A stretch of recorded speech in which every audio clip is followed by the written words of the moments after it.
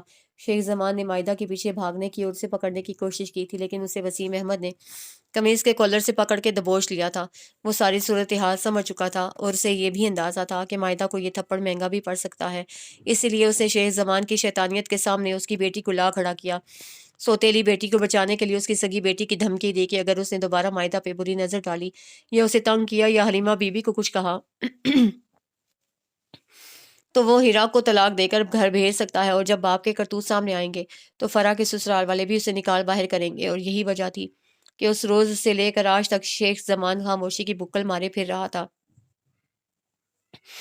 کب افغان کا رشتہ آیا، کب رشتہ طے ہوا اور کب شادی کا دن سر پہ آن پہنچا، اسے اس چیز سے کوئی دلچسپی نہیں ہوئی تھی اور نہ ہی اس نے کسی کام میں مداخلت کی تھی۔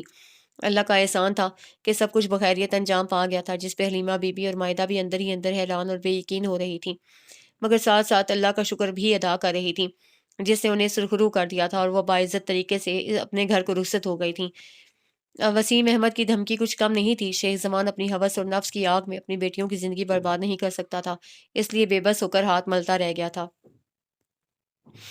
وہ مسلسل 3 گھنٹوں سے دلہن بنی ایک ہی انداز میں بیٹھی اس کا انتظار کر رہی تھی، لیکن وہ اس کے انتظار سے بے خبر اور لاپرواہ نہ جانے کہاں گم تھا کہ اپنے بیڈ روم میں آنے کا بھی ہوش نہیں تھا، اور مائدہ بھی جیسے تہیا کیے بیٹھی تھی کہ اس کے دیکھے بنا نہ تو چینج کرے گی اور نہ ہی سوئے گی۔ صبح کے 4 بج چکے تھے جب وہ نشے میں غرق بوجھل قدم اٹھاتا ہوا بیڈ روم میں داخل ہوا تھا، اور اس کے بے ربط قدموں پہ اس کی دل کی دھڑکنیں بھی بے ربط ہو گئی تھیں۔ اس کے تھکے تھکے اعصاب پہ پنجے جماتی نیند ایک دم سے ہوا ہو گئی تھی۔ وہ جو ذرا سا تکیے کا سہارا لیے بیٹھی تھی اسے دیکھ کر فوراً سیدھی ہو بیٹھی۔ افغان افروز بھی سیدھا بیڈ کی سمت آیا اور اپنا موبائل فون جیب سے نکال کے بیڈ پہ اچھالتے ہوئے خود بھی وہیں ڈھیر ہو گیا تھا۔ مائدہ بیڈ کے وسط میں بیٹھی ہوئی تھی اور وہ بیڈ پہ اس کے سامنے آڑا ترچھا لیٹا ہوا تھا۔ اسے تو مائدہ کو ایک نظر دیکھنے کی بھی زحمت نہیں کی تھی، بلکہ آنکھیں بند کیے جیسے وہیں سونے کی کوشش کر رہا تھا۔ آپ یہاں آ کر صحیح سے سو جائے، میں اٹھ جاتی ہوں، مائدہ نے اسے ڈرتے ڈرتے اور دھڑکتے دل سے مخاطب کیا تھا۔ اٹھنے کی کیا ضرورت ہے، بیٹھی رہو، رات ابھی ختم نہیں ہوئی۔ افغان اپنے بالوں میں ہاتھ پھنساتے ہوئے اٹھ بیٹھا۔ آپ تھکے ہوئے لگ رہے ہیں، سو جائیں۔ مائدہ کو اس کے منہ اور کپڑوں سے اٹھنے والی بو سے اندازہ ہو چکا تھا کہ وہ ڈرنک کر کے آیا ہے۔ تم تو نہیں تھکی نا؟ افغان نے اپنے ہاتھ سے اس کے گال کو تھپ تھپاتے ہوئے کہا تھا، اور مائدہ کا چہرہ سرخ پڑ گیا تھا۔ افغان، آپ یہ کیا؟ مت نام لو میرا، برداشت نہیں ہوگا مجھ سے۔ وہ بھی اسی طرح نام لیتی تھی میرا۔ شادی کی پہلی رات بھی اس نے اسی طرح پکارا تھا۔ اپنی اپنی محبتوں کے جھوٹے یقین دلائے تھے اس نے۔ جھوٹی تھی وہ، اور تم بھی جھوٹی ہی ہو اسی کی طرح، دھوکے باز، بے وفا اور مرد کی دولت پہ ایمان۔ عورت کو صرف دولت ہی نظر آتی ہے، چاہے وہ افغان افروز کی ہو یا جمال پیر زادہ کی۔ افغان نفرت و حقارت سے بول رہا تھا، اور مائدہ کا دل وہیں بند ہو گیا جہاں اس نے اس کا ذکر کیا تھا۔ آج کی رات بھی وہ اسی کا غم منا رہا تھا۔ اسے سامنے بیٹھی سجی سوری دلہن بنی مائدہ نظر ہی نہیں آ رہی تھی۔ مائدہ کا دل جیسے کسی نے مٹھی میں لے کر مسل دیا تھا۔ بے شک اس کی شادی کافی عجیب حالات میں ہوئی تھی، لیکن اس سیج پہ آ کر تو اس کے دل کے ارمان بھی وہی ہو گئے تھے جو باقی عام لڑکیوں کے ہوتے ہیں، اور اس کی آمد سے پہلے وہ انہی ارمانوں اور خوابوں کی محفل سجائے بیٹھی تھی۔ لیکن اب آپ کی طبیعت اس وقت ٹھیک نہیں ہے، آپ آرام کریں، میں چینج کر کے آتی ہوں۔ مائدہ اپنا دوپٹہ اور لہنگا سنبھالتی ہوئی بیڈ سے اترنے لگی۔ کچھ نہیں ہوا میری طبیعت کو، میری طبیعت روز ایسی ہی ہوتی ہے۔ افغان نے اس کی کلائی پکڑ کر اسے روک لیا۔ مطلب آپ روز ڈرنک کرتے ہیں؟ مائدہ نے پریشانی سے بے ساختہ کہہ دیا تھا۔ روز نہیں، بس جب اسے دیکھتا ہوں۔ وہ استزائیہ ہنسا تھا۔ تو آج کہاں دیکھ لیا اسے؟ حیرت تھی، مائدہ سوال پہ سوال کر رہی تھی۔ تمہارے اس روپ میں، اس کمرے میں، اس بیڈ پہ، ہر جگہ وہی تو نظر آتی ہے، دھوکے باز، جھوٹی اور مکار عورت۔ دل چاہ رہا ہے اس بیڈ اور کمرے سمیت تمہیں بھی آگ لگا دوں۔ تم سرتاپا وہی ہو۔ افغان افروز نے اسے بالوں سے دبوچ لیا تھا، اور مائدہ اپنے لبوں سے ابھرنے والی ہلکی سی آواز بھی دبا گئی تھی۔ اگر آپ کے سینے میں جلنے والی آگ اسی طرح بجھتی ہے تو بجھا لیں، مارے مجھے، ٹھنڈا کریں اپنے آپ کو۔ مائدہ نے اسے کھلی چھوٹ دے دی، اور افغان افروز نے اس چھوٹ کا بھرپور فائدہ اٹھایا۔ اسے اپنی درندگی اور وحشت کا نشانہ بنا کر وہ زیادہ تو نہیں لیکن چند لمحوں کے لیے پرسکون ہو گیا تھا۔ السلام علیکم دادی بی۔ مائدہ فجر کی نماز پڑھنے کے بعد سیدھی ان کے کمرے میں آئی تھی۔ وعلیکم السلام، جیتی رہو، سہاگن رہو، اتنی جلدی کیوں اٹھ گئیں؟ وہ اس کے سر پہ ہاتھ پھیر کر ماتھے پہ بوسہ دیتے ہوئے بولی تھی، نماز کے لیے اٹھتی ہوں اور مجھے پتا تھا آپ کی نماز اکثر قضا ہو جاتی ہے، اس لیے سوچا آپ کو بھی وضو کروا دوں۔ مائدہ کا لہجہ پرسکون تھا، بے شک افغان افروز نے رات بھر اسے اذیت دینے میں کوئی کسر نہیں چھوڑی تھی، لیکن پھر بھی آج زندگی کی نئی صبح کا آغاز کرتے ہوئے وہ مطمئن تھی، وہ آزادی کی سانس لے رہی تھی، وہ عزت سے سر اٹھا کے چل رہی تھی۔ آج اس پہ کسی نے حق جتایا تھا تو وہ کوئی غیر اور نامحرم نہیں تھا، اس کا اپنا شوہر تھا۔ ایشا، ایشا میرا ناشتہ۔ افغان آفس جانے کے لیے تیار ہو کر نیچے آ چکا تھا اور ایشا کو آوازیں دے رہا تھا، مگر ہمیشہ کی طرح وہ سن ہی نہیں رہی تھی، اسی لیے اسے خود کچن میں جھانکنا پڑا، لیکن وہاں موجود ہستی کو دیکھ کر اس کے الفاظ جامد ہو گئے تھے۔ آپ بیٹھے، میں ناشتہ لے کر آ رہی ہوں۔ وہ پراٹھے بنانے کے بعد سلائس سینک رہی تھی، ٹوسٹر بند کرتے ہوئے افغان کی سمت پلٹی تھی۔ ایشا کہاں ہے؟ افغان نے بات بدل دی، دادی بی کو لینے گئی ہے، وہ بھی ہمارے ساتھ ہی ناشتہ کریں گی۔ مائدہ ٹرے اٹھا کر باہر جانے کے لیے آگے بڑھی، لیکن دروازے میں استادہ افغان کو دیکھ کر ٹھہرنا پڑا۔ راستہ دیں پلیز، مائدہ نے اسے مخاطب کیا تو وہ یکدم چونک کر سامنے سے ہٹ گیا۔ اتنے میں ایشا بھی دادی بی کو ویل چیئر پہ دھکیلتی ہوئی ڈائننگ روم میں لے آئی تھی۔ گڈ مارننگ، افغان نے آہستگی سے کہا۔ خوش رہو بیٹا، دادی بی جواباً خوش دلی سے بولی تھی۔ اتنے تیار شیار ہو کر کہاں جا رہے ہو؟ دادی بی نے اسے نقصک سے تیار دیکھ کر فوراً پوچھا تھا۔ آفس، اس کا مختصر سا جواب موصول ہوا۔ آفس کیا آج بھی آفس ضروری ہے؟ وہ حیران ہوئی، کیوں آج کیا ہے؟ افغان افروز نے یوں حیرانی ظاہر کی کہ دادی بی چاہتے ہوئے بھی کچھ نہ کہہ سکی تھی۔ یہ چائے لے لیں دادی بی، مائدہ نے ان لوگوں کی خاموشی ختم کرنے کے لیے دادی بی کو مخاطب کیا تھا۔ انہوں نے محض ہوں پہ اکتفا کیا اور تھوڑی دیر بعد افغان ناشتہ ختم کرتے ہی اٹھ کر چلا گیا تھا۔ دادی بی نے اسے گاڑی تک پیچھے بھیجا تھا، لیکن وہ گاڑی نکال لے گیا تھا اور مائدہ سست قدموں سے واپس پلٹ آئی تھی۔ مائدہ، جی دادی جی، ادھر آؤ، میری بات سنو۔ انہوں نے اسے اپنے قریب بلایا تھا۔ رات کو افغان نے تمہیں کچھ کہا تو نہیں؟ وہ اسے کھوج رہی تھی۔ کہا ہے، کہتے ہیں مجھے افغان مت کہا کرو، کیونکہ وہ بھی افغان ہی کہتی تھی۔ مائدہ نے اس سزائیہ انداز میں مسکرا کے کہا۔ وہ بھی؟ دادی بی الجھی۔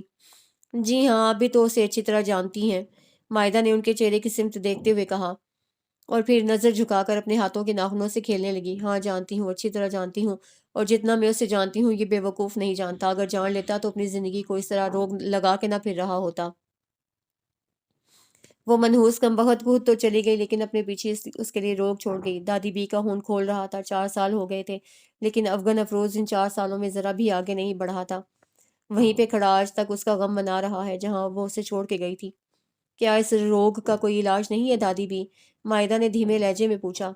ہے نا علاج، اس دنیا میں ایسی کوئی چیز نہیں ہے جس کا علاج حل نہ ہو، جس کا علاج نہ ہو۔ وہ ذرا سا مسکرائیں۔ کیا؟ تم، اس مرض کا علاج تم ہو، صرف تم۔ تمہیں حوصلے، صبر اور برداشت سے کام لیتے ہوئے اسے اس عورت کے سحر سے نکالنا ہے، اسے اپنی طرف مائل کرنا ہے، ایک ایسی بیوی بن کے رہنا ہے جیسی وہ چاہتا تھا، لیکن وہ نہیں بن سکی۔ اس لیے اب تمہیں اس کی خواہش پوری کرنی ہے، اور مجھے پتا ہے کہ تم میں اچھی بیویوں والے سارے گن موجود ہیں۔ دادی بی اسے تسلی دے رہی تھی۔ لیکن دادی بی، وہ کہہ رہے تھے کہ وہ بہت زیادہ خوبصورت تھی، میں تو اس کے مقابلے میں کچھ بھی نہیں ہوں۔ ارے پاگل، خوبصورت تو لیلا بھی نہیں تھی، پھر بھی قیس مجنوں ہو کے رہ گیا تھا۔ تمہیں کس نے کہا کہ تم خوبصورت نہیں ہو؟ جتنی پیاری اور پرکشش تم ہو، اتنی تو وہ بھی نہیں لگتی تھی۔ انہوں نے اس کا ہاتھ اپنے ہاتھ سے تھپکتے ہوئے کہا تھا اور اس کی ہمت بندھائی تھی، اور پھر 2 ماہ اس کے صبر و برداشت میں ہی گزر گئے۔ افغان افروز سے صفا کی اور سرد موری کی حد کر ڈالی تھی۔ وہ ہر وہ کام کرتا تھا جس سے مائدہ کو اذیت ہوتی، لیکن وہ پھر بھی برداشت کر جاتی تھی، سب سہ جاتی تھی۔ لیکن آج افغان افروز کا بدلہ ہوا رویہ اسے حیران کر رہا تھا۔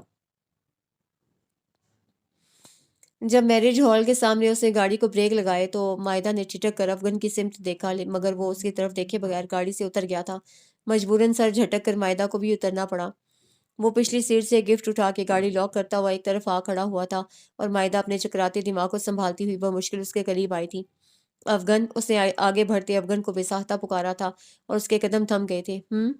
مجھے چکر آ رہے ہیں۔ اس نے ہاتھ میں پکڑے ٹیشو سے اپنی پیشانی پہ آیا پسینہ پہنچا۔ اچانک گاڑی سے اترتے ہی اس کی طبیعت خراب ہو گئی تھی۔ اندر چلو، میں ویٹر سے پانی منگواتا ہوں۔ افغان پارکنگ میں نصب روشنیوں میں اس کے چہرے کی حالت نوٹ کر چکا تھا، اسی لیے کچھ سخت کہنے سے پرہیز کیا تھا۔ لیکن افغان میرا پورا جسم کانپ رہا ہے۔ مائدہ کے تو جیسے ٹانگوں میں جان ہی نہیں رہی تھی اور اوپر سے اسے ہیل پہن رکھی تھی جس کی وجہ سے چلنا بھی دشوار ہو رہا تھا۔ افغان نے بے اختیار آگے بڑھ کے اسے اپنے بازو میں تھام لیا تھا۔ مائدہ تم ٹھیک تو ہو؟ کیا ہوا ہے تمہیں؟ افغان پریشان ہونے لگا۔ مجھے پانی پلا دے پلیز۔ مائدہ پوری کی پوری اس کے سہارے پہ کھڑی تھی، یوں جیسے بے جان ہو چکی ہو۔ چلو اندر۔ افغان اسے سہارا دیے اندر کی طرف بڑھا۔ حسام انہیں دور سے ہی دیکھ کر لپک کے پاس آیا۔ افغان، خیریت؟ بھابھی کو کیا ہوا ہے؟ وہ پریشانی سے پوچھ رہا تھا۔ کچھ نہیں، بس راستے میں ہی طبیعت خراب ہو گئی ہے۔ افغان نے ہاتھ میں پکڑا گفٹ حسام کے حوالے کرتے ہوئے کہا، تم انہیں اندر لے آؤ، میں ڈاکٹر کو بلاتا ہوں۔ اور پھر افغان اور حسام اسے میرج ہال کے میک اپ روم میں لے آئے۔ حسام کی امی بھی وہیں آ گئی تھیں۔ ڈاکٹر اس میرج ہال میں ہی دستیاب ہو گیا تھا۔ یہ شادی شدہ ہیں؟ ڈاکٹر نے حسام کی امی کو دیکھا۔ جی، یہ اس کے ہسبینڈ ہیں۔ انہوں نے سیاہ 3 پیس سوٹ میں ملبوس افغان افروز کی سمت اشارہ کیا۔ تو پھر مبارک ہو آپ کو، آپ پاپا بننے والے ہیں ڈاکٹر صاحبہ۔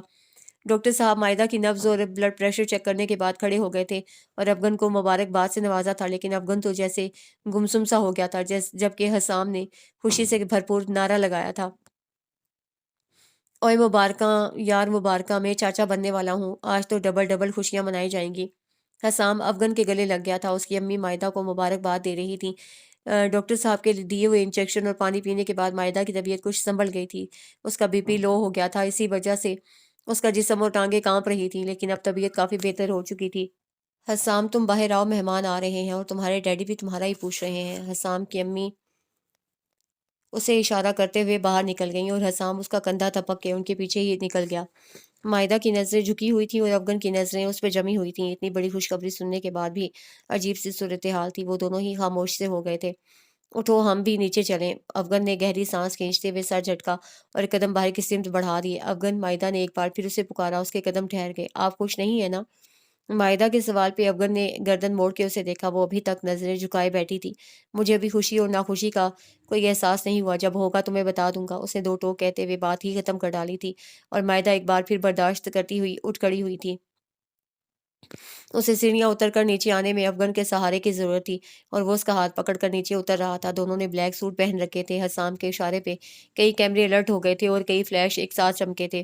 ان کا یہ خوبصورت اور محبوبانہ سا انداز کیمروں کی آنکھ میں ہمیشہ ہمیشہ کے لیے محفوظ ہو گیا تھا۔ کیمروں کے فلیش کے دوران ہی عالیہ پیرزادہ نے بھی یکدم گردن موڑ کے سیڑھیوں کی سمت دیکھا تھا اور افغان افروز کے ہمراہ سیڑھیاں اترتی لڑکی کو دیکھتی رہ گئی تھی۔ ان دونوں کی جوڑی بلا کی خوبصورت لگ رہی تھی۔ وہ جو کوئی بھی تھی، افغان افروز کے ساتھ خوب جچ رہی تھی۔ بہت سے لوگوں نے بے ساختہ سراہا تھا انہیں۔ ارے عالیہ، افغان افروز کی وائف کو دیکھا تم نے؟ یار کتنی چارمنگ ہے وہ، دونوں کی جوڑی کمال کی ہے یار۔ عالیہ کے ساتھ کھڑی شہرینہ نے برملا تعریف کی تھی اور ایک پل کے لیے تو عالیہ کے دل میں بھی حسد کی لہر دوڑ گئی تھی۔ مجھ سے زیادہ خوبصورت ہے کیا؟ عالیہ نے اترا کے کہا۔ تم سے زیادہ خوبصورت ہے یا نہیں، لیکن اس وقت محفل کی جان لگ رہی ہے۔ دیکھو، کئی لوگوں کی نظریں اسی پہ ٹکی ہوئی ہیں۔ شہرینہ نے کوئی بھی لگی لپسٹک رکھے بغیر مائدہ کو سراہا تھا۔ اس نے شادی کب کی؟ عالیہ کہے بغیر نہیں رہ سکی تھی اور پاس سے گزرتے حسام نے اس کی بات سن لی تھی، اسی لیے ٹھہر گیا تھا۔ ارے مسز پیرزادہ، آپ کو افغان کی شادی کا نہیں پتا؟ اس کی شادی کو تو 3 ماہ ہونے کو آئے ہیں اور اب تو وہ پاپا بننے والا ہے۔ بہت لکی ثابت ہوئی ہیں مائدہ بھابھی، افغان کی زندگی میں خوشیاں لے کر آئی ہیں، بہت خوش ہیں دونوں۔ حسام نے لگے ہاتھوں سب کچھ بتا دیا تاکہ اسے جلا سکے کہ اس کے بغیر بھی افغان افروز خوشباش زندگی گزار رہا ہے۔ کل تو مسٹر افغان کی کوئی خوشی نظر نہیں آ رہی تھی، عالیہ نے تیکھے انداز سے کہا۔ اب آپ بالکل ٹھیک کہہ رہی ہیں۔ دراصل کل مائدہ بھابھی کی طبیعت ٹھیک نہیں تھی، اس لیے وہ پریشان تھا اور اسی لیے جلدی چلا گیا تھا۔ وہ بھی اسی وجہ سے کل شادی کے فنکشن میں نہیں آ سکی تھی۔ حسام اطمینان اور سکون سے جھوٹ پہ جھوٹ بولے جا رہا تھا۔ اوہ، تو یہ بات تھی، عالیہ نے ہونٹ سکوڑتے ہوئے کہا۔ تو آپ کیا سمجھی تھی؟ حسام اسے زج کر رہا تھا، اس کا دل چاہ رہا تھا عالیہ کو اٹھا کر کہیں جنگل میں پھینک آئے۔ اس نے اس کے دوست کی زندگی برباد کر کے رکھ دی تھی۔ کچھ نہیں، اسے نخوت سے سر جھٹک دیا۔ Okay excuse me. حسام وہاں سے ہٹ گیا تھا اور پھر اسے اپنی اور عالیہ کی باتوں کی ریکارڈنگ جو اسے اپنے موبائل فون سے کی تھی وہ جا کر افغان افروز کو سنا دی۔ افغان کے دل کو نہ جانے کیوں سکون پہنچا تھا اور چہرے پہ خوشی کا احساس بکھر گیا تھا۔ عالیہ کو اس کی بیوی سے حسد محسوس ہوا تھا اور یہی تو وہ کرنا چاہتا تھا۔ اب بولو۔ حسام اسے فتح مندی سے دیکھ رہا تھا۔ گریٹ یار، تم بہت چالاک اور سمجھدار ہو، افغان نے اسے دھمکی دی۔ اسی لیے تو تمہیں مشورہ دے رہا ہوں کہ مائدہ بھابھی کے ساتھ رہو، ان کا خیال رکھو، اسی میں تمہاری عزت اور بھلائی ہے۔ حسام اسے مشورے دے کر خود اسٹیج کی سمت آ گیا جہاں اس کی اپنی دلہن براجمان تھی۔ ہائے! عالیہ اور شہرینہ مائدہ کے قریب آ کر ہاتھ بڑھاتے ہوئے بولی۔ السلام علیکم۔ مائدہ نے چھٹک کر ان دونوں کو دیکھا، دونوں نے ساڑیاں پہن رکھی تھیں، کمر اور بازو برہنہ تھے، ریشمی سلکی ساڑیوں کے ڈھلکتے ہوئے پلو انہیں پلیٹ میں سجی ہوئی اور دعوت کا سا روپ دے رہے تھے۔ وہ اس محفل میں موجود تمام مردوں کے لیے راحت بنی ہوئی تھیں۔ آپ کون؟ مائدہ نے حیرانی کے باعث پوچھ ہی لیا تھا، کیونکہ اس فنکشن میں موجود تمام لوگ اس کے لیے اجنبی تھے سوائے حسام کی فیملی کے۔ کیا افغن نے کبھی میرا ذکر نہیں کیا آپ سے؟ عالیہ کے انداز میں مائدہ بری طرح چونک گئی تھی، اور وہ لمحے کے 1000ویں حصے میں پہچان گئی کہ وہ عالیہ ہے، لیکن مائدہ بے وقوف نہیں تھی جو اس خبیث عورت کو خوشی کا موقع فراہم کرتی یا پھر اسے شے دیتی، اس لیے اس نے عالمی کا اظہار کیا تھا۔ آئی ایم سوری، میں یہاں پہلی بار آئی ہوں، مجھے نہیں پتا آپ کون ہیں، آپ اپنا تعارف خود کروا دیں۔ میں افغان افروز کی ایکس وائف ہوں، عالیہ پیرزادہ۔ اسے جیسے فخریہ انداز میں تعارف کروایا تھا۔ اوہ اچھا، تو آپ ہیں عالیہ؟ مائدہ نے ذرا سا مسکرا کے اسے ہاتھ ملایا تھا۔ جی یہی ہے عالیہ، افغان افروز جیسے ہیرے کی قیمت نہ پہچاننے والی شہرینہ تنزیہ بولی تھی، اور عالیہ نے اسے گھور کے دیکھا۔ ایکسکیوز می، یہاں کیا ہو رہا ہے؟ افغان افروز عالیہ کو مائدہ کی ٹیبل کے قریب کھڑے دیکھ کر فوراً پاس چلایا۔ آپ کی وائف کے ساتھ دعا سلام اور تعارف ہو رہا ہے۔ شہرینہ نے جواب دیا، اس کی کوئی خاص ضرورت نہیں ہے، ہم دونوں ایک دوسرے کو جانتے ہیں، کافی ہے۔ افغان افروز ان 4 سالوں میں پہلی مرتبہ عالیہ کے سامنے روبرو آ کھڑا ہوا تھا، ورنہ وہ جہاں بھی اسے دیکھتا تھا محفل چھوڑ جاتا تھا۔ یہ تو آپ ٹھیک ہی کہہ رہے ہیں، شہرینہ نے سر ہلایا تھا۔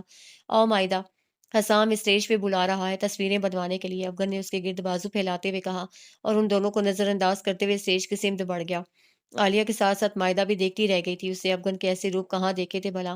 اسے تو آج تک مائدہ پہ ستم ہی ڈھائے تھے، ایسی کرم نوازیوں اور عنایتوں سے تو وہ انجان ہی تھی، اسی لیے اپنے ساتھ چلتے افغان کو حیرانی اور حسرت سے دیکھ رہی تھی۔ وہ اسے احتیاط سے صوفے پہ بٹھا کر خود بھی اس کے ساتھ ہی بیٹھ گیا تھا۔ عالیہ دور کھڑی دیکھ رہی تھی۔ آج تو آپ بہت خوش ہوں گے۔ رات کے گئے جب مائدہ لباس چینج کر کے بستر پہ آئی تو افغان تکیے سے ٹیک لگائے بیٹھا ابھی تک جاگ رہا تھا، اور مائدہ جو دل میں تھا کہے بغیر نہ رہ سکی۔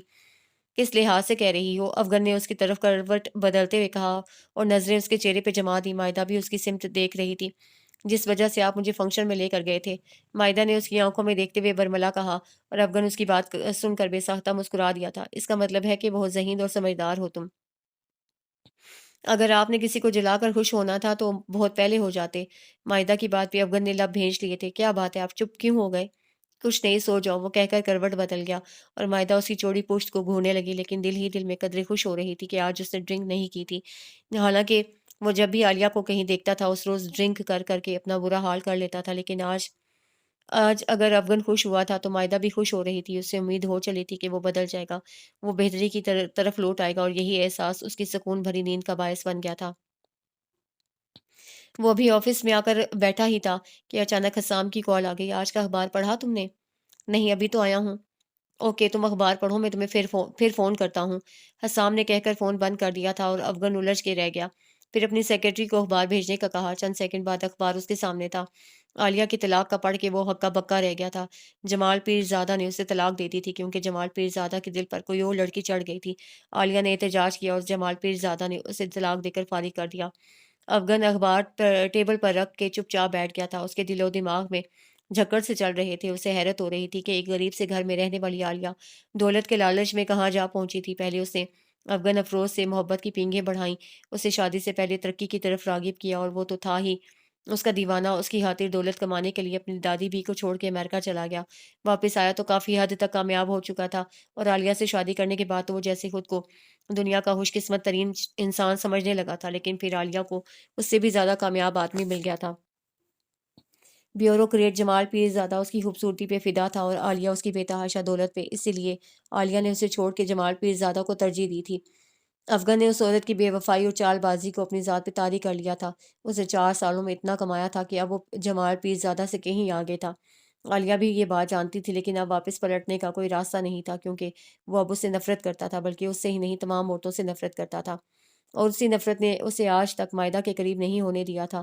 ایک عورت کا بویا ہوا بیج دوسری عورت کاٹ رہی تھی۔ وہ یکدم کرسی دھکیل کے اٹھا اور اپنا موبائل چابیاں وغیرہ اٹھا کر تیزی سے باہر نکل گیا۔ اس کا رخ اپنے گھر کی جانب تھا۔ وہ بہت رش ڈرائیو کرتا ہوا گھر پہنچا تھا۔ دادی بی کی طبیعت ٹھیک نہیں تھی۔ مائدہ انہیں ناشتہ کروا کے کچھ دیر سونے کا کہہ کے خود ایشا کے ساتھ مل کر صفائی کرنے لگی تھی۔ حالانکہ ایسے کام کرتے ہوئے اسے کافی چکر اور ربکائیاں آتی تھیں، لیکن پھر بھی وہ کام میں لگی رہتی اس وقت بھی اسے بہت زور کی آئی تھی اور وہ اپنے بیڈ روم کی طرف بھاگی تھی۔ عیشا اسے دیکھ کر مسکرا دی۔ اسے بھی پتا تھا کہ گھر میں ایک رونق آنے والی ہے۔ دادی بھی کے ساتھ ساتھ عیشا بھی بہت خوش تھی، لیکن وہ خوش نہیں تھا جس کی وجہ سے یہ رونق آ رہی تھی۔ مائدہ کہاں ہے؟ اس نے گھر میں داخل ہوتے ہی استفسار کیا تھا۔ وہ تو اوپر اپنے کمرے میں ہے صاحب جی، عیشا نے چونک کر جواب دیا تھا۔ وہ سر ہلا کر کے لمبے لمبے ڈگ بھرتا سیڑھیاں چڑھ کے اوپر بیڈ روم میں چلا گیا تھا۔ باتھ روم کا دروازہ کھلا ہوا تھا اور اندر سے اس کی ابکائیاں کرنے کی آواز آ رہی تھی۔ وہ کمرے میں ٹہلتے ہوئے اس کا انتظار کرنے لگا۔ اس کے انداز میں اضطراب تھا۔ وہ دائیں بائیں ٹہلتے ہوئے کافی مضطرب اور مشتعل لگ رہا تھا۔ مائدہ تھکی تھکی نڈھال سی باتھ روم سے باہر نکلی تھی تو افغان کو دیکھ کر ٹھٹک گئی تھی۔ آپ کب آئے؟ وہ تولیے سے چہرہ پونچھ کر وہیں بیڈ پہ بیٹھ گئی۔ نقاہت کی وجہ سے اس کا پورا جسم لرز رہا تھا۔ وہ بغیر دوپٹے کے بیٹھی ہوئی تھی۔ وہ ایسی نڈھال ہو رہی تھی کہ دوپٹے کا بھی ہوش نہیں تھا۔ میں تم سے کچھ کہنے آیا ہوں۔ افغان کا لب و لہجہ پہلے کی طرح سرد اور اجنبی ہو رہا تھا۔ مجھ سے؟ مائدہ نے چونک کر دیکھا تھا۔ دیکھو، اگر تم اس گھر میں رہنا چاہتی ہو تو تمہیں میری بات ماننی ہوگی، ورنہ تمہاری اس گھر میں کوئی گنجائش نہیں ہوگی۔ افغان نے بات شروع کرنے سے پہلے ہی صورتحال سنگین کر ڈالی تھی۔ یہ کیا کہہ رہے ہیں آپ؟ مائدہ اس کی بات پہ پریشان ہو اٹھی۔ میرے ساتھ ہسپتال چلو، وہ اس کی بات نظر انداز کرتے ہوئے بولا تھا۔ کیوں؟ میں بچہ نہیں چاہتا۔ افغان کی بات پہ جیسے گھر کی چھت مائدہ کے سر پہ آن گری تھی۔ وہ ساکت و صامت سی دم بخود رہ گئی تھی۔ افغان، آپ ایسا کیوں کر رہے ہیں؟ وہ کہتے ہوئے رو پڑی تھی۔ کیونکہ تم سب عورتیں ایک جیسی ہوتی ہو۔ اس نے بھی مجھ سے دولت کے لیے شادی کی، تم نے بھی میری دولت اور میرا گھر دیکھ کے شادی کی۔ اسے بھی کوئی اور مل گیا، تمہیں بھی کوئی اور مل جائے گا۔ Shut up Afghan, shut up, just shut up. کس نے کہا آپ سے کہ ساری عورتیں ایک جیسی ہی ہوتی ہیں؟ اگر ساری عورتیں ایک جیسی ہوتی ہیں تو سارے مرد بھی ایک جیسے ہوتے ہیں۔ ذلیل، کمینے، گھٹیا، ہوس زدہ اور نفس پرست۔ بکواس بند کرو اپنی۔ افغان نے اسے ایک زناٹے دار تھپڑ دے مارا تھا۔ یہ بکواس آپ کو سننی پڑے گی۔ میں نے آپ سے شادی آپ کی دولت اور گھر دیکھ کر نہیں کی تھی، بلکہ ایک مضبوط چھت دیکھ کر کی تھی۔ ایسی چھت جو مجھے چھپا سکتی، جو مجھے پناہ دے سکتی، کیونکہ میں ایک مرد کی ستائی ہوئی تھی، اور مرد بھی وہ جو میرا سوتیلا باپ ہونے کا اعزاز رکھتا تھا۔ مجھے کیا پتا تھا کہ میں ایک مرد سے چھپ کے دوسرے کے پاس پناہ لے رہی ہوں تو وہ بھی کچھ کم اذیت نہیں دے گا مجھے، وہ بھی مجھے عورت ہونے کی سزا دے گا، تانے دے گا، گھر سے نکالے گا، میرے سر سے چھت چھین لے گا۔ مجھے پتا ہوتا تو میں کسی مرد کے پاس پناہ لینے کے بجائے خودکشی کر لیتی۔ مائدہ کہتے ہوئے زاروں کی تار رو رہی تھی اور افغان ششدر سا اسے دیکھ رہا تھا۔ سوتیلا باپ؟ اس کے ذہن میں بس ایک ہی نام گردش کر رہا تھا۔ ہاں، میرا سوتیلا باپ، آپ جیسا ایک اور مرد، مجھ پہ بری نظر رکھنے والا، گھر میں ہی میرے لیے طاق لگائے بیٹھا رہتا تھا۔ اسی سے بچنے کے لیے میں نے نوکری کی، اسی لیے میں نے آپ سے کہا تھا کہ میرے لیے کام ضروری ہے، تنخواہ نہیں۔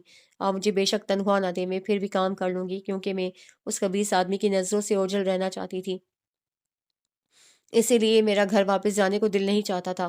میں دانستہ لیٹ ہونے کی کوششیں کرتی تھی تاکہ میرا اس سے سامنا نہ ہو، اور اسی لیے میں نے سوچا کہ میری شادی ہو جائے۔ میرا خیال تھا کہ سارے مرد ایک جیسے نہیں ہوتے، ایک مرد کے کیے کا الزام میں دوسرے مرد کو کیوں دوں؟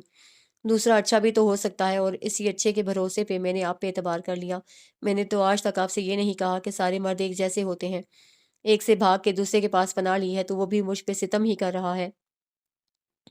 میں تو صبر اور شکر سے آپ کے سارے ستم سہ رہی ہوں، تو پھر آپ کیوں الزام دیتے ہیں کہ ساری عورتیں ایک جیسی ہوتی ہیں؟ اور رہا میرا اور عالیہ کا فرق، تو یہ فرق آپ سے بہتر کوئی نہیں جان سکتا۔ اسے در در پھرنے کی عادت ہوگی، لیکن مجھے ایک ہی گھر اور ایک ہی چھت تلے رہنے کی لگن ہے۔ آپ کے سوا کسی اور کا مجھے دیکھنا بھی گوارا نہیں۔ اور ہاں، اس بچے کی آپ کی نظر میں کوئی اہمیت نہ صحیح، لیکن میرے لیے یہ بہت اہم ہے۔ ایک یہی تو میرا اپنا ہوگا۔ آپ مجھے گھر سے نکالیں گے تو نکل جاؤں گی، کیونکہ میرا اور کوئی نہیں ہے اس کے سوا۔ نہ میری ماں میری ہے اور نہ آپ میرے ہیں۔ آپ تو صرف عالیہ کے روگی ہیں، صرف یہ میرا ہے۔ اس کی خاطر چھوڑ دوں گی آپ کا گھر بھی اور آپ کو بھی۔ وہ روتی بلکتی ہوئی کمرے سے باہر نکل گئی تھی، اور افغان افروز دم بخود سا کھڑا تھا۔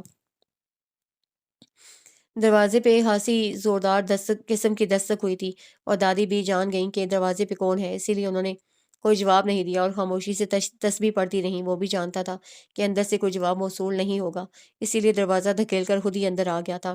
السلام علیکم دادی بھی۔ وعلیکم السلام، انہوں نے جیسے نہ چاہتے ہوئے جواب دیا تھا۔ کیا میں یہاں بیٹھ سکتا ہوں؟ وہ ان کے بیڈ کے قریب رکھی کرسی کی سمت اشارہ کرتے ہوئے پوچھ رہا تھا۔ نہیں، تمہاری اس کمرے میں کوئی گنجائش نہیں ہے، چلے جاؤ یہاں سے، انہوں نے غصے سے کہا۔ دادی بھی پلیز میری پوری بات تو سن لیں، افغان نے لجاجت سے کہا۔ مجھے کچھ نہیں سننا، میں اتنے سالوں سے سنتی ہی تو آ رہی ہوں۔ دادی بھی I am really sorry, please دادی بھی، میں شرمندہ ہوں اپنی سوچ پہ۔ افغان ان کے بیڈ پہ ان کے قریب ہی سر جھکائے بیٹھ گیا۔ تم نے کبھی اچھا سوچا ہوتا تو تمہیں یوں شرمندہ نہ ہونا پڑتا، اور تم نے یہ سوچ بھی کیسے لیا کہ مائدہ بھی عالیہ جیسی ہی ہے؟ تم شاید یہ بھول گئے تھے کہ وہ تمہاری پسند تھی اور مائدہ میری پسند ہے۔ وہ عالیہ جیسی ہوتی تو اپنی عزت بچانے کے لیے یوں پناہ نہ ڈھونڈ رہی ہوتی۔ دادی بی کو افغان پہ غصہ آ رہا تھا، وہ خوب دل کی بھڑاس نکال رہی تھی۔ جی میں یہ فرق اچھی طرح جان گیا ہوں، اسی لیے مائدہ کو لینے کے لیے آیا ہوں۔ اس نے بالآخر اس حقیقت کو تسلیم کر ہی لیا تھا۔ تم اب جو بھی کہہ لو، وہ تمہارے ساتھ نہیں جائے گی۔ دادی بی نے سختی سے انکار کر دیا تھا۔ دادی بی پلیز، آپ کو تو کم از کم میرا کچھ خیال کرنا چاہیے۔ ایک مدت کے بعد مجھے اپنی بیوی اچھی لگ رہی ہے تو آپ کیوں اسے مجھ سے دور رکھنا چاہتی ہیں؟ وہ جھنجھلا کے بولا تھا، کیونکہ مجھے تم پہ اعتبار نہیں رہا، تم اپنے بچے کو بھی کوئی نقصان پہنچا سکتے ہو۔ دادی بی کی بے اعتباری پہ افغان یکدم کہکا لگا کے ہنسا تھا، اور ساتھ ہی دادی بی کے گلے میں دونوں بازو ڈالتے ہوئے اپنے ساتھ لگا رہا تھا۔ کون کافر اپنے بچے کو نقصان پہنچا رہا ہے؟ وہ تو محض غصہ تھا، آپ کو نہیں پتا مجھے بچے کتنے پسند ہیں، وہ خوش ہو کر کہہ رہا تھا۔ اور دادی بھی اپنے پوتے کے چہرے پہ سچی خوشی کے رنگ دیکھ کر مطمئن ہو گئی تھیں۔ یہ لیٹی ہوئی ہے مائدہ، لے جاؤ اسے، اجازت ہے میری۔ دادی بی نے اپنے بیڈ کی دوسری سائڈ پہ اشارہ کیا تھا، جہاں مائدہ کافی دیر سے کمبل میں دبکی ہوئی نیند کا بہانہ کیے ان کی باتیں سن رہی تھی۔ یہاں افغان کو حیرت ہوئی تھی، اس نے گردن موڑ کر پیچھے دیکھا تھا، لیکن مائدہ یوں ہی پڑی رہی بے حس و حرکت۔ اٹھائے نہ اسے، اسے دادی بی کو کہا۔ تم خود اٹھا لو، دادی بی نے اسے کہا۔ واقعی میں سچ مچ اٹھا کر لے جاؤں گا، پھر لے جاؤ، وہ اجازت دے رہی تھی۔ دادی بھی یہ کیا کہہ رہی ہیں آپ؟ مائدہ یکدم کمبل پرے دھکیل کے اٹھ بیٹھی تھی، اور افغان کے ساتھ ساتھ دادی بھی کھل کے ہنس دیں۔ لو اٹھ گئی ہے، انہوں نے اشارہ کیا۔ Thank you. افغان ان کا شکریہ ادا کرتے ہوئے اٹھا اور مائدہ کی طرف پہ آ کر اس کا ہاتھ تھام لیا۔ مائدہ دادی بی کے سامنے اس کی ایسی حرکت پہ جھیم گئی تھی۔ میرا ہاتھ چھوڑیں۔ چھوڑتا ہوں تو تم اٹھو تو صحیح۔ افغان دروازے کی سمت بڑھتے ہوئے کہہ رہا تھا۔ اوکے دادی بھی، گڈ نائٹ، صبح ملاقات ہوگی۔ وہ نے گڈ نائٹ کہہ کر مائدہ کو ننگے پاؤں کھینچتا ہوا اپنے ساتھ اپنے کمرے میں لے آیا تھا۔ پاگل ہو گئے ہیں آپ، یہ کیا کر رہے ہیں؟ دادی بھی کیا سوچیں گی؟ مائدہ خفگی سے بولی تھی، اور افغان نے بیڈ روم کا دروازہ بند کرتے ہوئے اسے مسکرا کے معنی خیز نظروں سے دیکھا تھا۔ پہلے پاگل تھا، اب تو میں ہوش میں آیا ہوں، میرے ہوش و حواس سب تمہارے نام۔ آپ کے ہوش و حواس کا کیا اعتبار، نہ جانے کب آپ ڈرنک کر کے گنوا دیں۔ تمہاری قسم اب نہیں کروں گا۔ اس نے کان پکڑے۔ افغان کے جواب پہ مائدہ کا دل یکدم پرسکون ہو گیا تھا۔ اور ہاں، تمہارے لیے ایک خوشخبری ہے، آج کے اخبار میں صرف عالیہ کی طلاق کا ہی نہیں بلکہ کچھ اور بھی لکھا ہوا تھا۔ کیا لکھا ہوا تھا؟ مائدہ جلدی سے بولی۔ شیخ زمان کو جیل ہو گئی ہے، اس نے اطمینان سے بتایا۔ شیخ زمان کو جیل؟ مائدہ بری طرح چونکی تھی۔ ہاں، اس نے محلے کی کسی لڑکی کو بہانے سے گھر میں بلا کر اس کے ساتھ زیادتی کرنے کی کوشش کی تھی۔ وہیں تمہاری امی آ گئیں اور شور مچا دیا۔ جن کی بیٹی تھی وہ پولیس لے آئے اور شیخ زمان کو جیل بھیج دیا۔ او خدایا، پھر امی تو کافی غیر محفوظ ہوں گی۔ وہ اگر جیل سے آ گیا تو امی کو نقصان پہنچائے گا۔ مائدہ کو اب حلیمہ بی بی کی فکر ستا رہی تھی۔ نہیں پہنچائے گا، کیونکہ میں کل ہی آنٹی کو اپنے گھر لے آؤں گا اور اس کمینے پہ ایسا کیس کروں گا کہ کبھی باہر کی ہوا بھی نہیں لے گا۔ افغان نے جیسے اپنا فیصلہ سنایا، اور مائدہ ہمارے خوشی اور تشکر کے بے ساختہ افغان کے سینے سے لگ گئی تھی۔ Thank you Afghan, thank you so much. وہ رو رہی تھی اور افغان نے اسے اپنی پناہوں میں لے لیا تھا۔ اس کی خوشی بھرے آنسو افغان کے سینے میں جذب ہو رہے تھے۔ اس نے مائدہ کے ماتھے پہ استحقاق بھرا بوسہ دیا تھا اور اپنا حصار اس کے گرد اور بھی مضبوط کر دیا تھا، جس پہ وہ اللہ کا شکر بجا لائی تھی۔